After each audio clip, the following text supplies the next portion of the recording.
2026 சட்டமன்ற தேர்தலில் அதிமுகவுடன் கூட்டணி வைக்க தமிழக வெற்றிக் கழகத்திற்கு எடப்பாடி பழனிசாமி சூசகமாக அழைப்பு விடுத்திருக்கிறார்.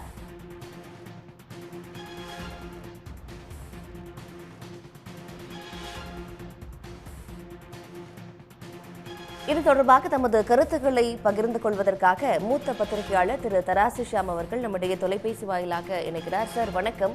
இப்போ கூட்டணிக்கு தாவேகாவுக்கு எடப்பாடி பழனிசாமி அவர்கள் ஒரு சூசகமான அழைப்பு விடுத்திருக்கிறாரு. இதை பற்றி உங்களுடைய முதற்கட்ட பார்வை என்ன? அழைப்பு மறைமுகமானதுதான். ஆனால் இதுவரைக்கும் நீங்கள் பேச்சுவார்த்தை நடத்தி இருக்கிறீர்களா விஜயோடு என்ற கேள்விக்கு அப்படியான பேச்சுவார்த்தைகள் நடக்கவில்லை.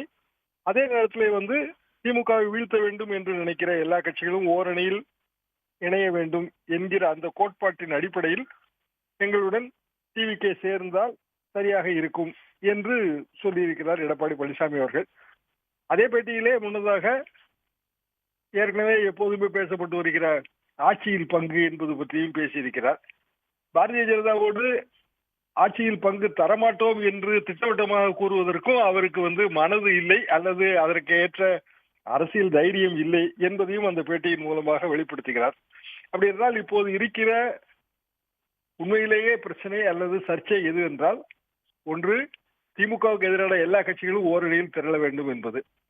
திமுகவுக்கு எதிரான எல்லா கட்சிகளும் என்றால் இன்றைய தேதிக்கு அதிமுக, பாரதிய ஜனதா, திரு சீமான் அவர்களின் கட்சி, திரு விஜய் அவர்களின் கட்சி, இது போக சிறிய சிறிய கட்சிகள், பிற கட்சிகள் திமுக கூட்டணியில் இருக்கின்றன.